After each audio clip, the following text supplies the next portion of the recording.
Olá, pessoal! Fiz esse vídeo para pontuar as mudanças na legislação trabalhista pela Lei da Liberdade Econômica. Vamos aqui começar com o primeiro ponto. A CTPS será emitida agora pelo Ministério da Economia, preferencialmente, não obrigatoriamente, em meio eletrônico. Antes, a CTPS era emitida pela Delegacia Regional do Trabalho, apenas por meio físico. Bom, acredito que essa modalidade da CTPS possa evitar o extravio, a perda do documento, não é mesmo? Quantas ações por danos morais pelo fato do empregador ter extraviado a CTPS do empregado você já tomou conhecimento? Então, acredito que essa mudança vai até facilitar. Não foi tão ruim assim, não é? Vamos aguardar para ver como que será isso na prática. Lembrando que em algumas situações a CTPS continuará sendo emitida por meio físico, ok? Bom, a CTPS terá como identificação única do empregado o número do CPF, exatamente. Então não haverá mais aquela numeração, número e série do documento. Aliás, cada ser humano devia ter um número só, né? Porque é RG, é CPF, é carteira de trabalho, é número de PIS, é número disso. Bom, então agora basta o empregado comunicar o número do CPF ao empregador, que equivale à apresentação da CTPS em meio digital, dispensando até mesmo que o empregador faça a emissão de recibo, porque antes ele deveria entregar ao empregado um recibo de que recebeu a carteira de trabalho por meio físico. Agora, quando a CTPS for eletrônica, não precisa mais, apenas quando for por meio físico mesmo que vai ter que entregar esse recibo de entrega. Facilitou, vamos combinar. Bom, agora, o prazo para as devidas anotações na CTPS também foi modificado. Agora, o empregador terá o prazo de 5 dias úteis para fazer as anotações do contrato de trabalho na CTPS. Antes, o prazo era de 48 horas. Bom, importante que essas anotações sejam feitas.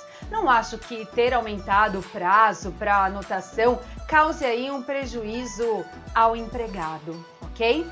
Bom, e assim que a empresa fizer essas devidas anotações no prazo de 5 dias, o trabalhador terá direito ao acesso a essas informações na CTPS no prazo de 48 horas, ok? Bom, agora vem as mudanças mais problemáticas e que merecem mais atenção. Vamos lá? O horário de trabalho será anotado em registro de empregados.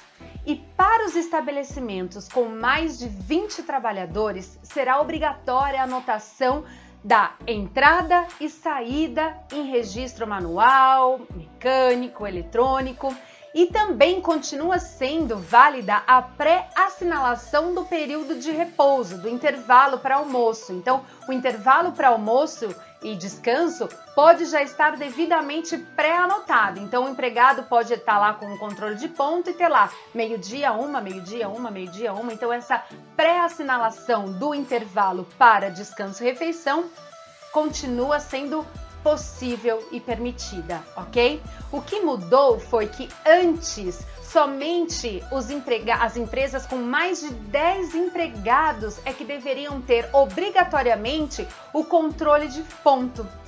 O fato é que a empresa que está desobrigada a manter o controle dessa jornada não terá o ônus de provar as horas extras postuladas em reclamação trabalhista.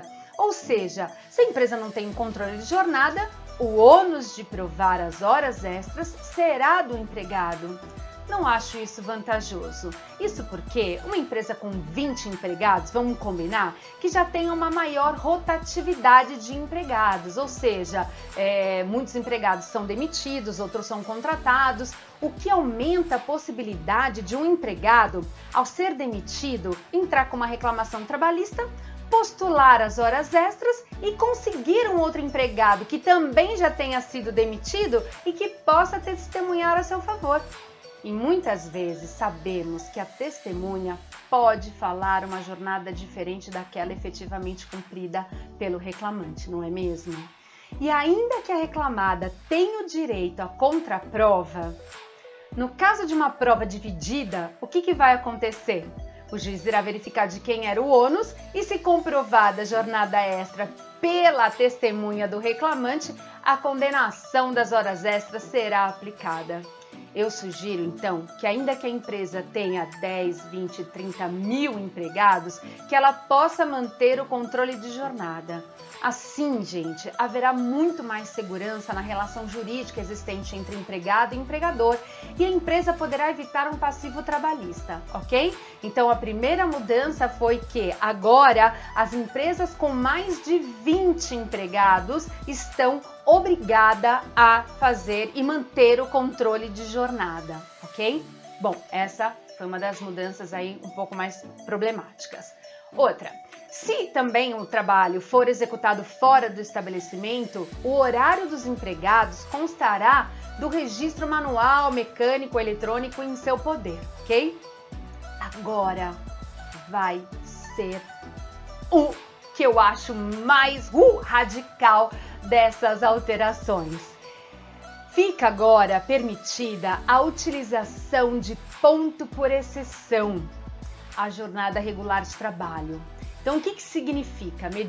Mas este controle de ponto por exceção somente mediante acordo individual, escrito, claro, convenção coletiva ou acordo coletivo de trabalho.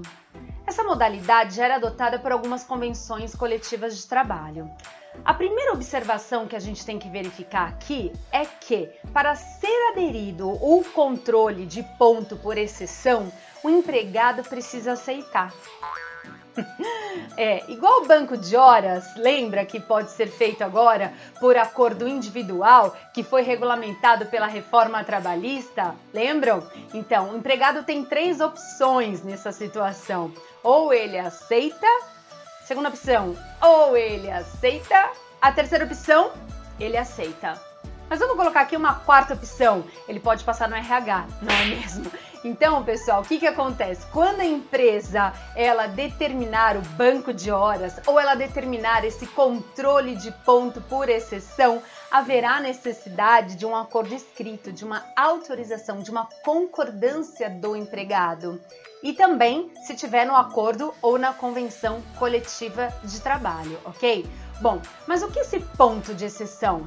O ponto por exceção consiste em um controle de ponto no qual são anotadas apenas as exceções à jornada regular de trabalho, sendo dispensado um controle formal de horário de entrada e saída, ou seja, pela dinâmica do ponto por exceção, os empregados não batem o ponto diariamente. Todo dia, toda hora, quando ele chegar, ele vai lá e bate, ou quando sai, vai lá e bate. Não, apenas anotarão as horas extras, as faltas, os atrasos, as férias, as saídas antecipadas. E como ficam aqueles 10 minutos de variação diária na marcação do ponto em que o empregado ganhava hora extra? Me parece que vai ficar prejudicado inicialmente e depois ele pode até entrar com uma outra reclamação trabalhista postulando essas diferenças, ok?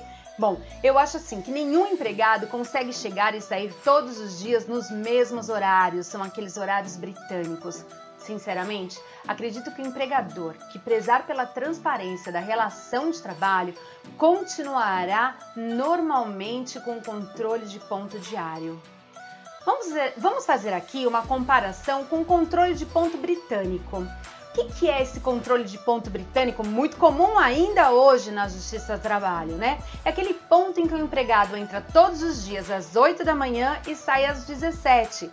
E na verdade não entra todo dia às 8. Ele vai anotar o ponto 8888, vai sair às 17, às 17, às 17, ok? O que acontece quando existe esse ponto e esse ponto é britânico? Esse ponto, esse controle de jornada, ele se torna inválido, ok? E aí o que acontece? Qual é a consequência desse cartão de ponto britânico? Torna-se verdadeiro aqui, presume-se verdadeira a jornada alegada na reclamação trabalhista, nos termos da súmula 338 do TST, inclusive.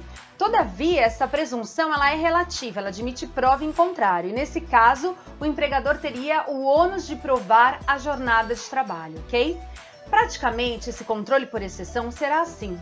Anotações britânicas com anotações apenas das exceções, não é verdade? Porque é como se imaginasse que o empregado fosse chegar todo dia às 8, às 8, às 8, saísse às 17, às 17 e somente vai anotar nesse controle de ponto a exceção. Então, se eu cheguei 15 minutos mais tarde, eu vou lá e anoto que eu cheguei 15 minutos mais tarde. Se eu cheguei às 10 minutos mais cedo, eu vou lá e anoto que eu cheguei 10 minutos mais cedo. Se eu faltei, justifiquei ou não justifiquei, vai lá e anota no controle de ponto que faltou naquele período, ok? E se eu sair mais cedo por precisar buscar uma filha na escola, enfim, também vou lá e anoto que eu saí mais cedo. Então, somente serão anotados nesse controle de ponto apenas o que for de exceção. Nesse caso, quando for anotado o sistema de ponto por exceção, o ônus de provar a hora extra será do empregado. Fica imaginando se o empregado alegar que foi coagido a aceitar esse controle por exceção. E aí, como é que fica, né? Eu sei que o ônus de provar que foi coagido também é do empregado, mas não é difícil isso acontecer, porque imagine vocês que todos os empregados daquela empresa foram obrigados, mesmo que teve algum empregado que não concordou com aderir este controle de ponto por exceção, ele acabou sendo obrigado. Acabou sendo o quê? Coagido, né? Então isso fica muito mais fácil. E se o juiz entender que de fato o empregado não quis, de livre e espontânea vontade, aceitar esse controle de ponto por exceção, eu acredito que vai ser declarado nulo esse controle de ponto e aí o ônus da prova com relação às horas extras passará a ser de quem? Do empregador. Ok? Então eu acho que essa anotação por exceção não irá beneficiar nem empregado e nem empregador. Essas alterações elas foram feitas mesmo para dificultar o ônus da prova por parte do empregado. Mas não vejo isso dessa forma. Isso porque, como eu disse, o empregado sempre arruma a testemunha, não é mesmo? E nesse caso, a empresa pode ficar segura com isso? A empresa pode achar que ela está criando um banco de hora, criando um controle de ponto por exceção e que vai ficar isento de uma reclamação trabalhista que vai ser postulada às horas extras? A empresa ela pode ficar segura de que o ônus da prova é do empregado e que provavelmente o empregado não vai fazer essa prova? Eu acredito que a empresa não pode ficar aí tão segura com relação a essa situação, ok? Então, é exatamente isso. E também, pessoal, acredito que vai até acontecer o aumento das ações trabalhistas com pedido de horas extras. Para o advogado, vamos combinar que isso poderá ser ótimo? Diante de um quadro de diminuições de clientes, isso parece até ser bom para os advogados, não é mesmo? Bom, agora, também foi aqui modificada com a lei da economia, da liberdade econômica, a desconsideração da personalidade jurídica.